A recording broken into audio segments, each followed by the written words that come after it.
জিন্না হালার করে হালায় ফোন ধরে না কেলে গা মনটা চায় যায় দেখি ওই সিয়াম জিন্নার দেখছ জিনা তো ওই জায়গায় খেলতেছে। তাই হ্যাঁ শালার করে শালা ফোন দিতে ধরছন জিন্না তোর খবর আছে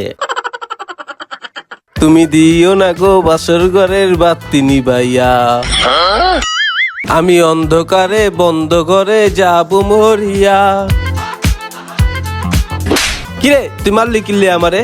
তোর মোবাইল কই? ও মোবাইল, হ্যাঁ এই যে আমার মোবাইল। এইটা তোর মোবাইল এত হালকা কে? তোর মোবাইলে ফোন দিছি দেখস নাই? আমি তো আমার ডার্লিং এর পিনিকে আসছিলাম। ও মা গো, শালার করে শালা ফোন দিলে ফোন ধরো না, এলা মজাটা বুঝো। তুই কামটা ভালো করলি না, নিরহ বাচ্চা পেয়ে উপরের থেকে আলাদা দিলি।